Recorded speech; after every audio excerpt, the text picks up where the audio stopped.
ఇప్పుడు క్రీస్తు యేసునందు క్రీస్తు రక్తము వలన సమీపస్తులై ఉన్నారు. అదేవిధంగా ఇదే ఎఫెసీయులకు రాసిన పత్రిక 1వ అధ్యాయం 7వ వచనం చదువుకుందాం. దేవుని కృపా మహదైశ్వర్యమును బట్టి ఆ ప్రియుని యందు ఆయన రక్తము వలన మనకు విమోచనము, అనగా మన అపరాధములకు క్షమాపణ మనకు కలిగి ఉన్నది. ఈ ఎఫెసీయులకు రాసిన పత్రిక 5వ అధ్యాయం 8వ వచనంలో, ఈ ఎఫెసీయులకు రాసిన పత్రిక 2వ అధ్యాయం 13వ వచనంలో, ఎఫెసీయులకు రాసిన పత్రిక 1వ అధ్యాయం 7వ వచనాన్ని మనం చదువుకున్నాం.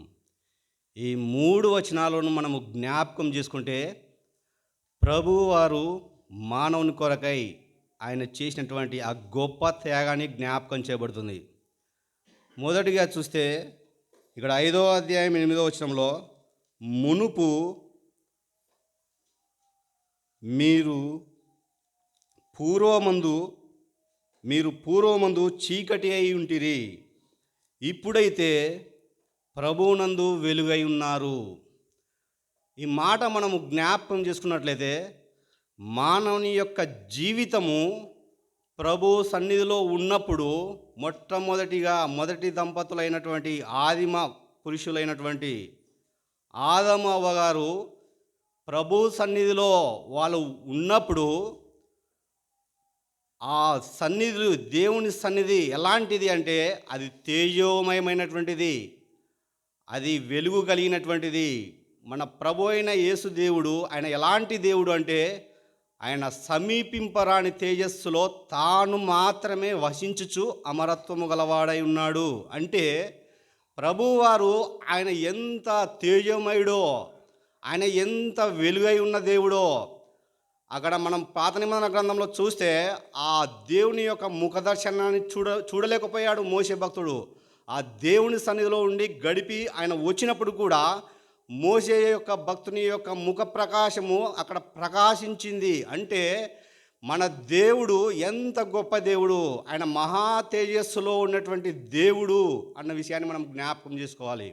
ఆయన సమీపింపరాని తేజస్సులో ఉన్నటువంటి దేవుడు అని తిమోతికి రాసినటువంటి మొదటి పత్రిక 6వ అధ్యాయం 16వ వచనంలో జ్ఞాపకం చేయబడుతుంది.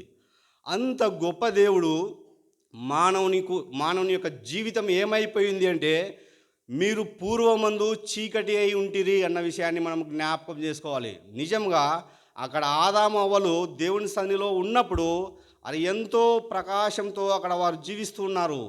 ఎప్పుడైతే వారు పాపానికి చోటిచ్చారో, దేవుని ఆజ్ఞను మీరారో, దేవునికి అవిధేయులయ్యారో, దేవుని మాటకు లోబడక తిరుగుబడ్డారో, వారి యొక్క జీవితము ఎలా అయిందంటే అంధకారం అయిపోయింది. వారు దాక్కున్నారు, వారు దేవుని నుంచి దాక్కోవాల్సి వచ్చింది. వారి యొక్క ఆధ్యాత్మిక మనోనేత్రములు గ్రుడ్డితనం అయిపోయింది. వారి యొక్క బ్రతుకు చీకటిమయమైపోయింది అన్న విషయాన్ని జ్ఞాపకం చేయబడుతుంది. పూర్వమందు మీరు చీకటి అయి ఉంటిరి, ఇప్పుడైతే ప్రభువునందు వెలుగై ఉన్నారు. దేవుని యొక్క కార్యం ఇక్కడ జ్ఞాపకం చేయబడుతుంది. మానవుని కొరకై ప్రభువారు చేసినటువంటి త్యాగాన్ని ఇక్కడ జ్ఞాపకం చేయబడుతుంది.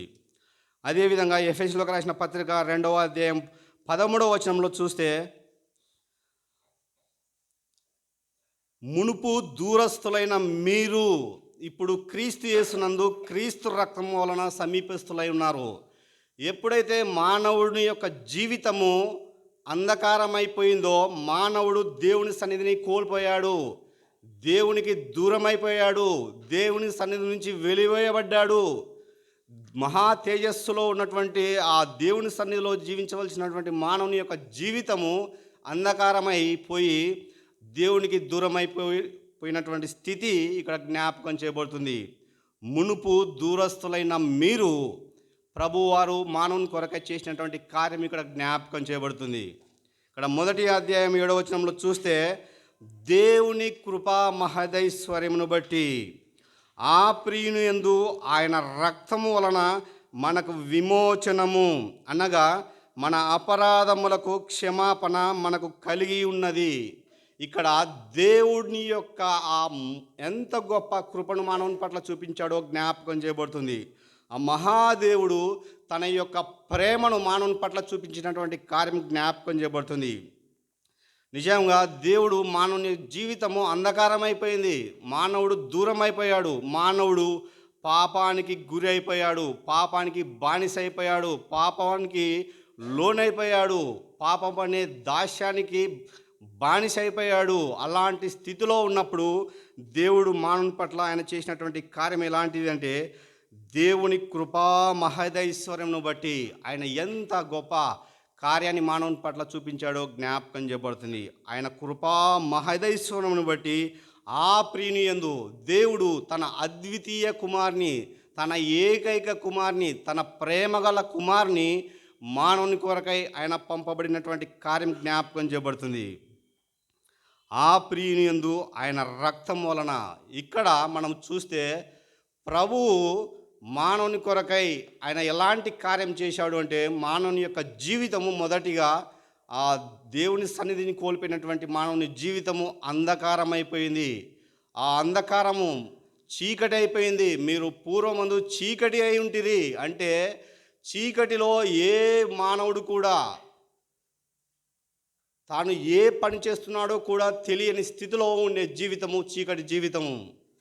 తాను ఏమి బ్రతకడానికి కూడా ఆస్కారం లేనటువంటి జీవితము, అదంతా శూన్యము అన్న విషయాన్ని మనం జ్ఞాపకం చేసుకోవచ్చు ఒక మాటలో.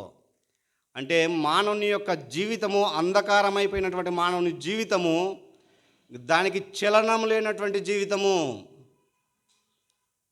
దానికి జీవము లేనటువంటి జీవితము. ఎవడు కూడా చీకటిలో ఏ పని చేసుకోలేడు. అలాగే పాపము చీకటికి సాక్ష్యంగా కనబడుతుంది. పాపము, చీకటిలో ఉన్నటువంటి పాపము మానవుని చంపివేసింది. ఎఫెసీయులకు రాసిన పత్రిక 2వ అధ్యాయం 1వ వచనంలోనే జ్ఞాపకం చేయబడుతుంది. మీ అపరాధముల చేత, మీ పాపముల చేత మీరు చచ్చిపోయారు అన్న విషయాన్ని దేవుని వాక్యం జ్ఞాపకం చేయబడుతుంది. అంటే మానవుని యొక్క జీవితము, పాపం వల్ల వచ్చు జీతము మరణము. చీకటికి సాదృశ్యంగా ఉన్నటువంటి పాపము మానవుని మరణానికి ఆహుతి చేసింది అన్న విషయాన్ని జ్ఞాపకం చేయబడుతుంది. మునుపు మీరు చీకటి అయి ఉంటిరి, ఇప్పుడైతే ప్రభువునందు వెలుగై ఉన్నారు. ఆ చీకటికి సాదృశ్యమైనటువంటి పాపము, పాపానికి ఆధారం చేసుకున్నటువంటి మరణాన్ని ప్రభువారు తన బలియాగం ద్వారా, తన శిలువ మరణం ద్వారా, తన యొక్క విమోచన క్రయధనంగా తన శరీరాన్ని అప్పగించుకోవడం ద్వారా మానవునికి వెలుగైనటువంటి జీవితాన్ని ఎలా అనుగ్రహించాడో మనం చూస్తున్నాం. పాపం వల్ల వచ్చే జీతము మరణము, అయితే ప్రభు అయిన క్రీస్తు యేసునందు నిత్య జీవము. మానవునికి ఎలాంటి జీవితం అనుగ్రహించబడింది? వెలుగుమయమైనటువంటి జీవితం. అంటే ఆ చీకటితో కూడినటువంటి పాపానికి శిక్ష ప్రభువారు తాను పొందడం ద్వారా మానవుని యొక్క ఆధ్యాత్మిక నేత్రాలు వెలిగింపబడ్డాయి. బూదిగంత నివాసులారా, నా వైపు చూచి రక్షణ పొందుడి అని దేవుడు అంటున్నాడు యెషయా గ్రంథం 40వ అధ్యాయం 22వ వచనంలో. ప్రభువారి ఆ మూసుకుపోయినటువంటి నేత్రాలు వెలుగుమయం కావడానికి కార్యము ఆ గొప్ప దేవుడు తన కృపా మహదైశ్వర్యాన్ని మానవుని పట్ల చూపించినటువంటి కార్యము జ్ఞాపకం చేయబడుతుంది. రెండవదిగా, అంధకారంలో ఉన్నటువంటి మానవుని జీవితము. ఎఫెసీయులకు రాసిన పత్రిక 2వ అధ్యాయం 13వ వచనంలో చూస్తే, మునుపు మీరు దూరస్తులైపోయారు, దేవుని సన్నిధిని కోల్పోయారు. దేవుని సన్నిధిలో నిలవడానికి మానవుడు అర్హత కోల్పోయాడు. అలాంటి స్థితిలో ఉన్న మానవుని కొరకై దేవుని ఆ మహా కృపా మహదైశ్వర్యం ఎలాంటిది అంటే, ఆ ప్రియుని యందు ఆయన రక్తం వలన మానవునికి తిరిగి దేవుని యొక్క సన్నిధానానికి ప్రవేశం, దేవుని సన్నిధిలోనికి నిలవడానికి ప్రవేశం ఎవరి ద్వారా కలిగింది అంటే ఆయన ద్వారానే. ఎవరు? ఆయన తన ప్రజలను వారి పాపముల నుండి ఆయనే రక్షించును గనుక ఆయనకు యేసు అని పేరు పెట్టుదురు అని మత్తయి సువార్త 1వ అధ్యాయం 21వ వచనంలో జ్ఞాపకం చేయబడుతుంది. ప్రభు వారి యొక్క బలియాగం మానవుని పట్ల జ్ఞాపకం చేయబడుతుంది. మొదటిగా చీకటిమయమైపోయినటువంటి మానవుని కొరకై కొలస్సీయులకు రాసిన పత్రిక 1వ అధ్యాయం 13వ వచనంలో అంధకార సంబంధమైనటువంటి అధికారములో నుండి విడుదల చేయడానికి ప్రభువారు తన బలియాగం చేసిన తను బలి అయిపోయిన తీరు కొలస్సీలకు రాసిన పత్రిక 1వ అధ్యాయం 13వ వచనం జ్ఞాపకం చేయబడుతుంది. నిజంగా అంధకార సంబంధం అయిపోయినటువంటి మన జీవితాన్ని తాను ప్రేమించిన అన్న మాట దగ్గర ఫుట్ నోట్లో అక్కడ 1 అనే సంఖ్య ఉంటుంది కొలస్సీలకు రాసిన పత్రికలో. తాను ప్రేమించిన తన ప్రేమ కుమారుని అని చూస్తున్నాం. నిజంగా దేవుని కృపా మహేశ్వర్యం జ్ఞాపకం చేయబడుతుంది. రెండవదిగా క్రీస్తు యేసునందు క్రీస్తు రక్తం వలన మానవుడు సమీపస్తుడిగా చేయడానికి ప్రభువారు బలి కావాల్సి వచ్చింది. మరి ఎవరి ద్వారా మానవునికి ప్రవేశము లేదు దేవుని సన్నిధికి? ఈయన ద్వారానే, దేవునికి నరులకు మధ్యవర్తి ఒకడే, ఆయన ద్వారానే ప్రభువారితో మానవునికి సంబంధం జ్ఞాపకం చేయబడుతుంది. ఇక్కడ మూడవది చూస్తే మానవునికి దేవుని సన్నిధికి ప్రవేశం కలిగడం మాత్రమే కాదు, కానీ మానవునికి తిరిగి క్షమాపణ, ఆజ్ఞ అతిక్రమమే పాపమని మొదటిగా చూసాం. తిరిగి క్షమాపణ ఎవరి ద్వారా కలిగింది అంటే ఆ ప్రియుని యందు దేవుని కృపా మహేశ్వర్యమును బట్టి ఆ ప్రియుని యందు ఆయన రక్తము వలన మనకు విమోచనము, అనగా మన అపరాధములకు క్షమాపణ మనకు కలిగి ఉన్నది. దేవునికి స్తోత్రములు.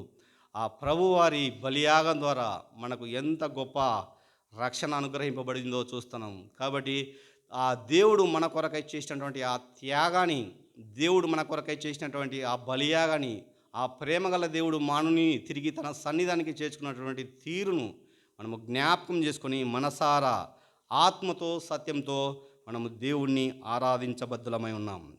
దేవుడి మాటలు దీవించునుగాక.